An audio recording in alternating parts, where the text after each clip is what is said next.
大家好，歡迎收睇澳洲社區快訊。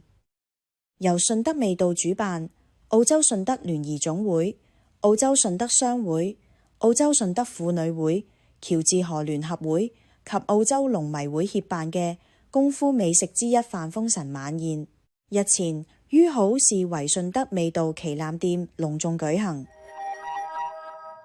活動當晚高朋滿座，場面熱鬧。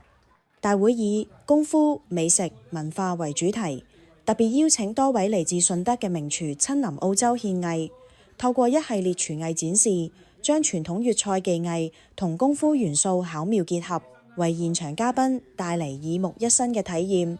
除咗精彩嘅廚藝示範，現場亦安排文藝表演及互動環節，配合精心設計嘅菜單，讓來賓喺品嚐美食嘅同時，亦能夠深入感受順德飲食文化嘅魅力。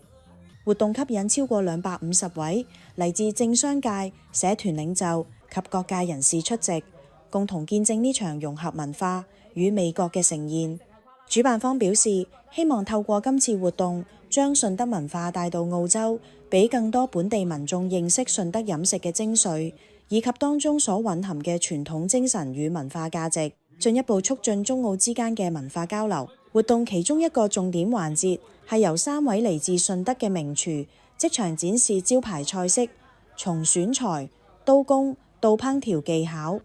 每一個步驟都展現出深厚功力，吸引在場嘉賓駐足欣賞。唔少人更紛紛舉機拍攝，記錄精彩時刻。其後大會進行慈善拍賣，多款特色菜式同珍貴項目吸引嘉賓踴躍競投，氣氛熱烈。所有拍賣所得款項將全數捐贈予順德華僑粵曲文化促進會，用於支持粵曲文化嘅傳承與發展。主辦單位指出，一飯豐臣唔單止係一場美食盛會，更係一個文化交流嘅平台。透過飲食、藝術同慈善嘅結合，進一步促進本地多元文化發展，同時加強華人社區之間嘅聯繫同凝聚力。